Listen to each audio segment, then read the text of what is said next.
প্রিয় শিক্ষার্থী বন্ধুরা, এসব পড়াশোনা করি চ্যানেলের পক্ষ থেকে আপনাদেরকে অনেক অনেক অভিনন্দন। আজকে আমরা 32তম BCS এর প্রিলিমিনারি ম্যাথ অংশের পার্ট 4 ভিডিওটা করছি, অর্থাৎ এটা শেষ পর্ব। ইতিপূর্বে আমরা 3টা পার্ট করেছি।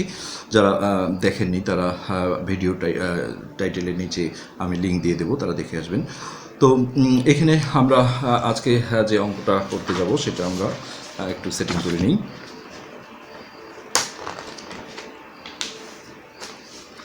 আচ্ছা, তো এখানে অঙ্কটা ছিল যে পরপর 3টি সংখ্যার গুণফল 120 হলে তাদের যোগফল কত। তো এই অঙ্কটা বহুবার আসলে পরীক্ষাগুলোতে, চাকরির পরীক্ষাগুলোতে এসেছে, ব্যাংক জবগুলোতে এসেছে।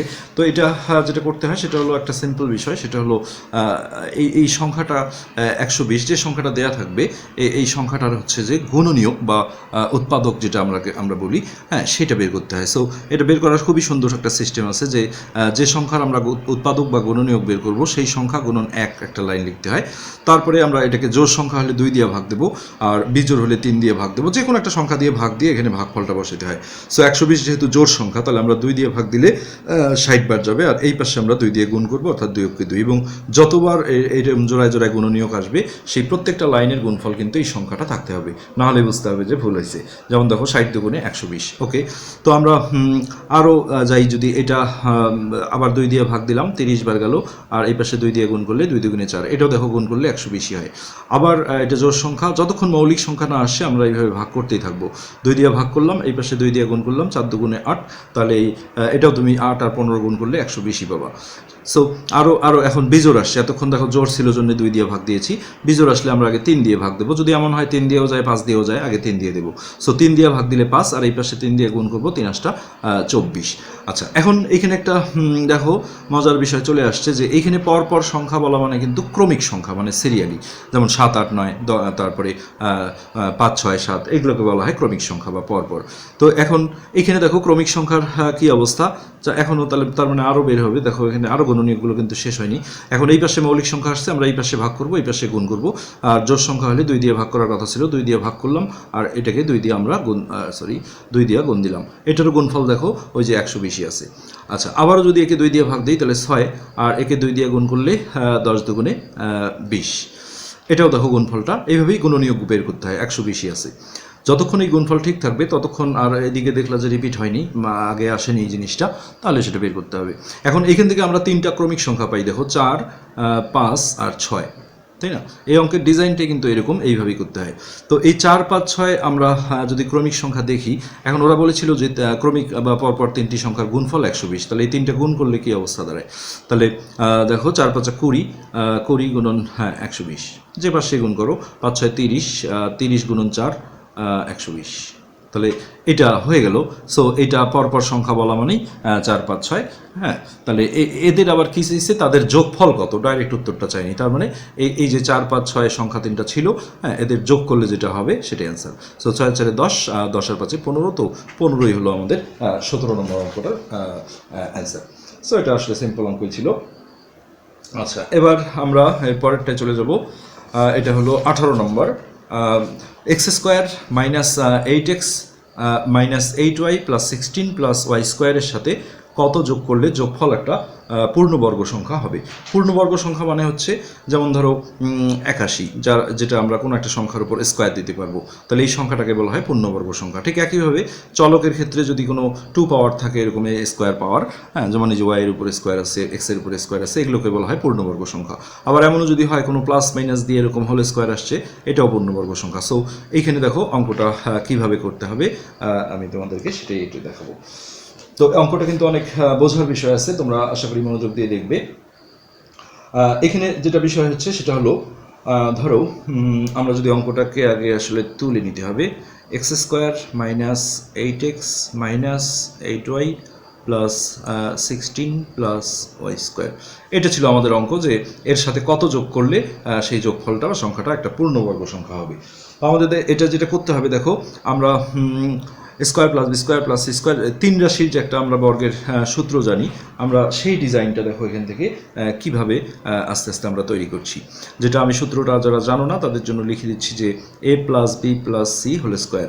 এটা আসলে এদিকে জায়গা নেই, নিচে লিখছি। এটা সমান লেখা যায় square plus B square plus C square এটা হলো 3 রাশির বর্গের সূত্র। তারপরে প্লাস 2ab, তার সাথে প্লাস 2bc আর প্লাস 2ac বা ca বলাটাই ভালো। এই সূত্রটার ডিজাইনে আমরা জিনিসটা আস্তে আস্তে তৈরি করে ফেলবো। তার আগে আমরা একটা লাইন সাজিয়ে নেব, পূর্ণবর্গ সংখ্যাগুলো একটু পাশাপাশি নেব। এটা একটা পূর্ণবর্গ সংখ্যা, তারপরে এর পাশে আমরা 16টাকে নেব প্লাস 16, তারপরে আমরা ওয়াই স্কোয়ারটাকে নেব প্লাস ওয়াই স্কোয়ারটা, আর -8x যেটা ছিল -8x আর -8y, মাইনাস আলা যে দুটো রাশি ছিল ওদেরকে পাশাপাশি নেব, আর এই 3টা প্লাস আলা রাশিকে আমরা সামনে নিয়ে নিলাম। এখন দেখো এইখানে আমরা একটা বর্গের এই ডিজাইনের একটা জিনিস তৈরি করব। এরকম একটা ডিজাইন তৈরি করতে পারলেই আমরা যদি এই ডিজাইনটা লিখে আসি যে এ যেটা এ সেটা প্লাস যেটা বি সেটা, মানে অঙ্কের এ বির সাথে তো এটা মিলবে না, যাই হোক সেটার উপর টোটালটার উপরে স্কোয়ার হলে স্কোয়ার দিতে পারলেই পূর্ণবর্গ সংখ্যা এসে যাবে। সো এইখানে তোমাদের যেটা করতে হবে, দেখো এটা এক্স স্কোয়ার দিলাম, আর এইটা আমি 4 স্কোয়ার আপাতত করলাম। তারপরে দেখো তাহলে এটা হলো এ, এটাও আমি ফার্স্ট ব্র্যাকেট দিয়েই বোঝানোর জন্য দিচ্ছি যে এ স্কোয়ার, মানে এই ডিজাইনে আসছি আস্তে আস্তে, প্লাস বি স্কোয়ার, হ্যাঁ, প্লাস সি স্কোয়ার, তার মানে ওয়াই এর উপর স্কোয়ার।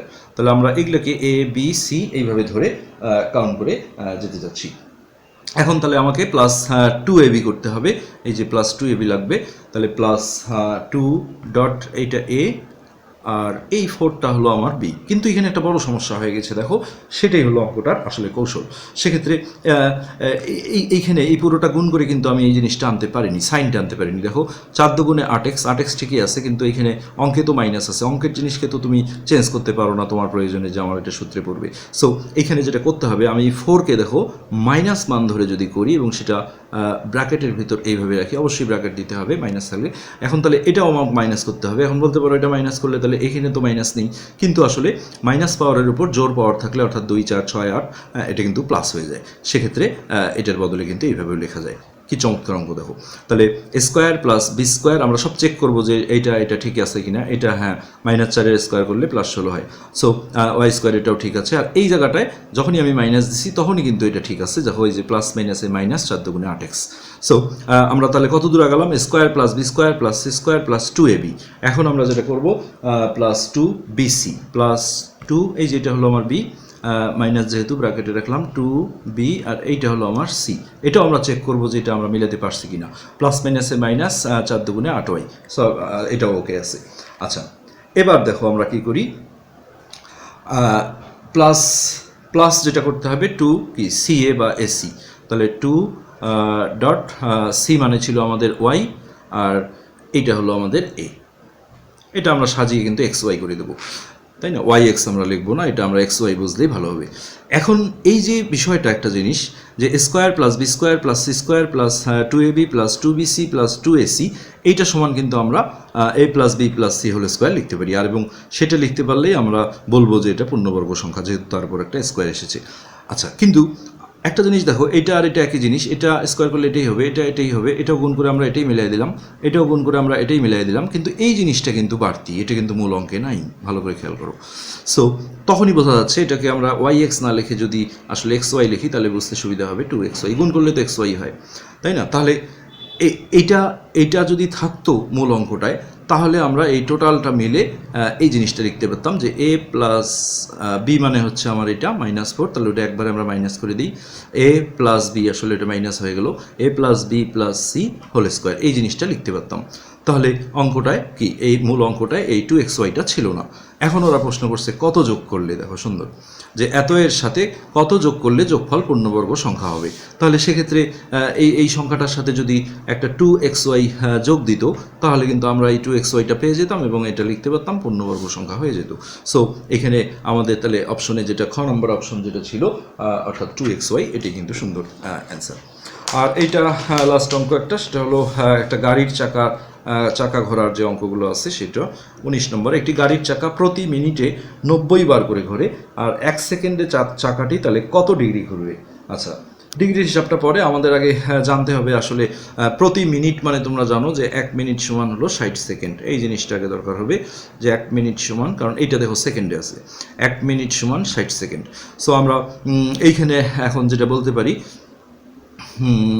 যে প্রতি মিনিটে ঘোরে বলছিল 90 বার, তাহলে প্রতি মিনিটের জায়গায় আমরা 60 সেকেন্ড যদি বলি, তাহলে 60 সেকেন্ডে ঘোরে ঘোরে হলো কত 90 বার। তাহলে প্রতি সেকেন্ড বলতে 1 সেকেন্ডে ঘোরে, হ্যাঁ কতবার ঘোরে সেটা আমরা বের করবো। 90/60, এটা আমরা যদি কাটাকাটি করি তাহলে 3 দুগুণে 6 আর 3 তিরিক্ষা 9, অর্থাৎ 3/2 বার। এটা হলো প্রতি সেকেন্ডে সে ঘুরে। এখন বলছে যে প্রতি সেকেন্ডে চাকাটি তাহলে কত ডিগ্রি ঘুরবে, তার মানে আমাদের জানতে হবে যে এতবার ঘুরলে কত ডিগ্রি হয়। তো এটা বেশ একটা ইম্পর্টেন্ট জিনিসই, যে বৃত্তের কেন্দ্রে, বৃত্তের চতুর্পাশে যে এই কেন্দ্রটা থাকে, বৃত্তের কেন্দ্রে সবসময় কিন্তু কত 360 ডিগ্রি কোণ উৎপন্ন হয়, তাই না? তাহলে যেহেতু বুঝতে সমস্যা হলে এইভাবে ভাবো যে এখানে একটা যদি সরলরেখার ব্যাস একটা আঁকো, তাহলে এইটা একটা 180 ডিগ্রি কোণ সরল কোণ, আবার এই পাশেও দেখো এটা একটা 180 ডিগ্রি কোণ বা সরল কোণ। তাহলে এই 180 আর 180 যোগ করে দেখো 360 হবে। সো বৃত্তের কেন্দ্রে 360 ডিগ্রি কোণ উৎপন্ন হয়। তাহলে কোনো একটা চাকা ফুললি যদি একবার ঘুরে আসে তাহলে কিন্তু এটা 360 ডিগ্রি কোণই হবে। তো এটা সূত্রের মতোই ভাবো, চাকা ঘোরার ক্ষেত্রে একবার ঘুরলে, যে কোনো চাকা ঘোরার এই অঙ্কগুলো বৃত্ত যেটা রিলেটেড, হ্যাঁ বৃত্তর মতো যেটা আকৃতি, চাকাও তো বৃত্তের মতো, তাহলে একবার ঘুরলে কি হয় 360 ডিগ্রি কোণ সৃষ্টি হয়।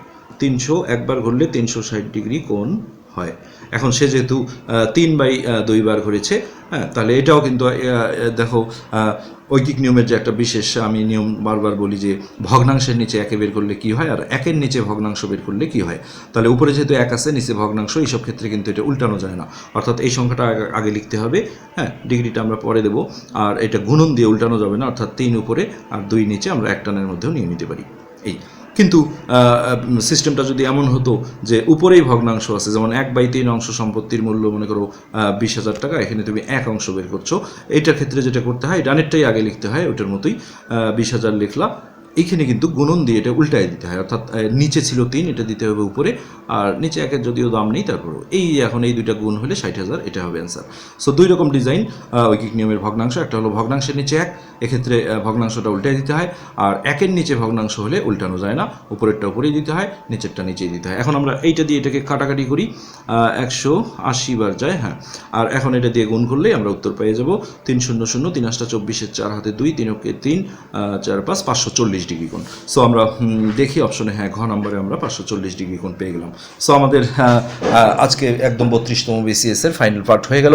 তোমরা যারা আমার চ্যানেলটা সাবস্ক্রাইব করোনি, আমি আশা করব তোমরা সাবস্ক্রাইব করবে। ধন্যবাদ। পরবর্তীতে অন্য BCS এর পার্টগুলো তোমরা দেখবে, এই আশা রেখে।